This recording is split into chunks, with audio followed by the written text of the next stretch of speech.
Hey guys, it's Ian Lives and welcome back to another movie review video. Today we're going to be reviewing a movie that just came out on digital a couple days ago. Everybody's talking about it. Of course I'm talking about The Mousetrap, aka the Mickey Mouse horror movie. Now I made a video, I think it was late last year, about the new public domain trend that is happening with horror slashers. If you guys don't know what public domain is, that's when a property becomes available to the public for free. For example, Winnie the Pooh Blood and Honey happened because Winnie the Pooh became public domain. You can use that IP for free and you won't get in trouble. So Steamboat Willie specifically, not Mickey Mouse I don't think, but Steamboat Willie specifically became public domain late last year, and a couple weeks later, two Mickey Mouse horror movies were announced. The Mousetrap was one of them. The other one is Screamboat, which is still being released. Now, I didn't have much hope in this Mousetrap movie. Everybody was crapping on it as soon as it hit VOD. So I went into it expecting a movie like Winnie the Pooh Blood and Honey, like a super overly serious slasher that had horrible acting. And that is what I got. So we're going to be moving forward into the review. We're going to start off with my pros, I mean. God, I'm already jumping the gun here. The pros first. I really liked the style of the movie, which shocked me. It's very vibrant. The movie takes place in this arcade. To give a quick rundown of the plot, I probably should have did that before I went to the pros and cons, but basically, you follow this girl named Alex. It's her birthday party. Her friends buy out the arcade that she works at, so they're alone having this party in her arcade. That's basically it. Obviously, a killer Mickey Mouse comes and kills them all. Whatever, simple storyline.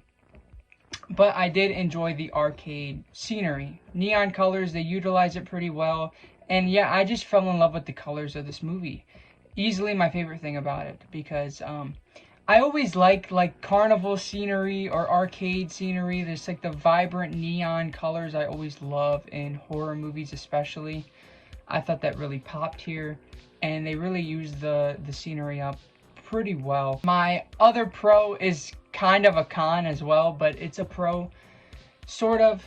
This movie is dumb fun to a degree. The first 25-30 minutes, I was really having stupid fun with this thing.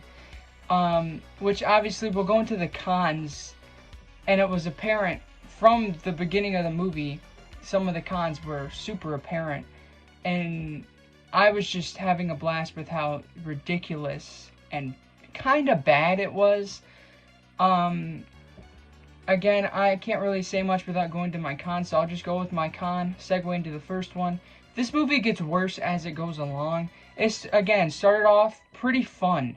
You get introduced to these characters that are super ridiculous and stereotyped. Horrible acting, which I guess you can consider another con. That was obvious that was going to happen. They pretty much probably picked these actors off the street, or they were close friends with them.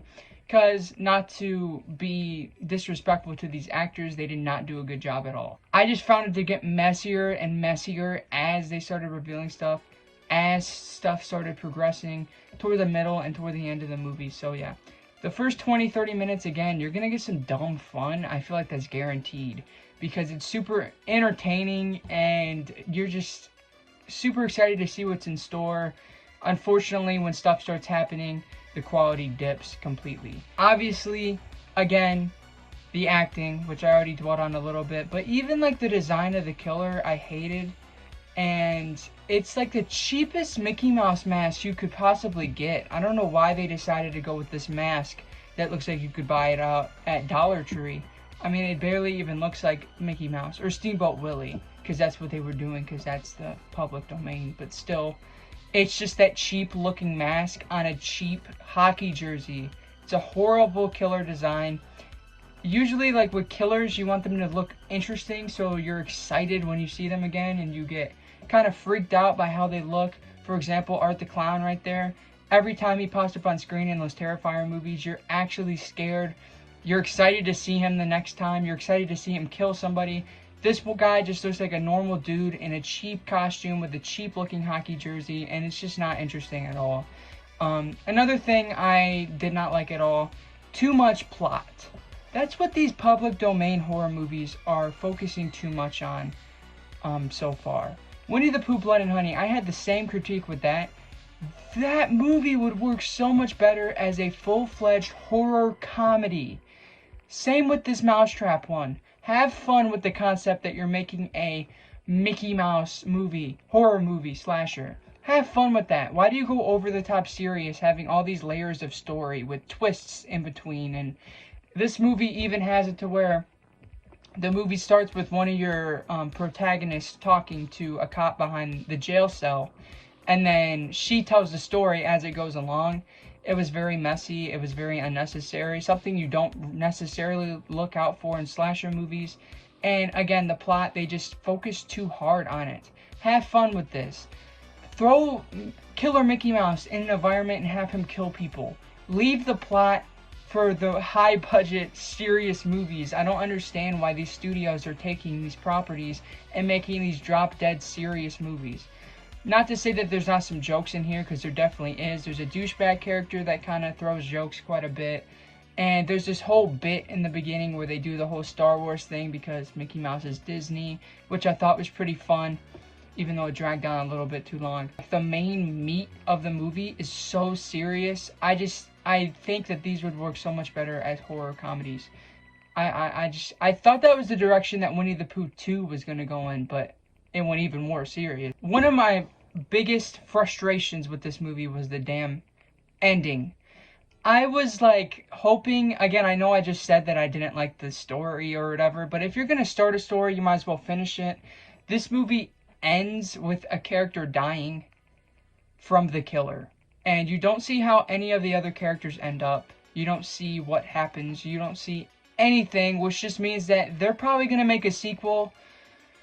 Like, why? Like, these would be so much better as fun horror comedy one and dones. I don't know why they're making these serious horror franchises, but whatever. I'm not going to dwell on that anymore. But yes, it does end with a character dying and then somebody going, ah, and then it cuts to credits. It's like, Jesus, I wanted to see a climax. I wanted to see an actual outcome. I sat through this garbage for that. Are you kidding me?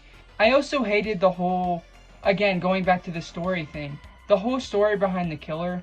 This is a new movie. I won't spoil much. I probably won't spoil anything if you guys really care that much about a Mickey Mouse horror movie.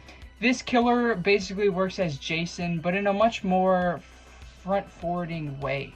Where in Jason, everybody just says that he teleports. That's like one of his things. He teleports, but you never really see him teleport in front of your eyes on the screen. It's usually behind cuts or something, like, oh, he's over there, then it cuts to the character walking and he grabs the character.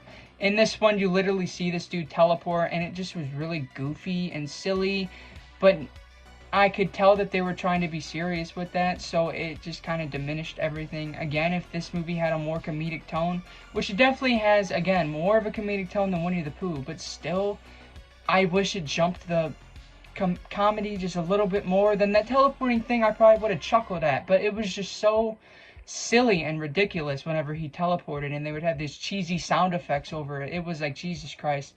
And the whole reason why this guy is a killer is briefly tapped on, and it's stupid, and I just wish that they explained more of why this was happening. Why in the hell there was a Steamboat Willie mask in this arcade? Why the hell this guy just went there and played Steamboat Willie on an old film reel in the break room? Who the hell does that? Like, they don't explain any of that. They don't explain any of it. And I know I sound like I'm just, like, disagreeing with myself because I just said that I didn't like the plot. But again, if you're going to go with the plot, then go with the plot. Don't leave us hanging in stupid directions. So I wish that it stuck with, like, the dumb energy that the beginning had. Once those friend characters come in, which the characters are just awful.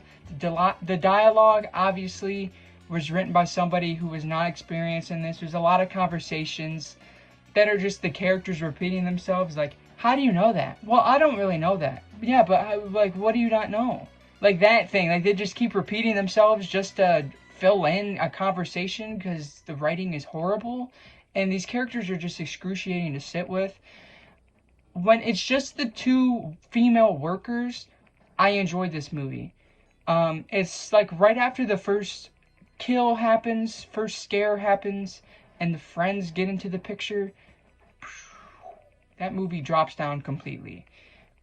So that was my review for The Mousetrap. I'm giving this a 1.5 out of 5. I did not like it. I thought this was pretty bad. But surprisingly, I still enjoyed this more than the Winnie the Pooh ones. I'm sorry. I had more fun with this than the Winnie the Pooh ones. Those ones are just complete, utter garbage to me.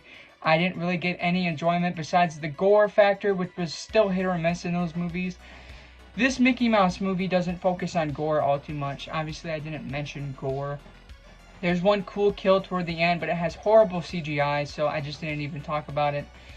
But still, the gore is not like a deal breaker here. It's more just the entertaining value of the first half, because at least this had some entertaining value. The Winnie the Pooh movies didn't at all. So hopefully the Screamboat one is better, because David Howard Thornton, who plays Art the Clown, is going to be Mickey Mouse. I'm excited to see that. Yeah, this was not a good movie, The Mousetrap. Obviously, I think everybody was expecting that. But if you guys enjoyed this video, please subscribe to my channel and turn on that bell. Follow my Instagram at ianlives_, and follow my Letterboxd at wehateian. I absolutely love you guys, and I will see you guys next time.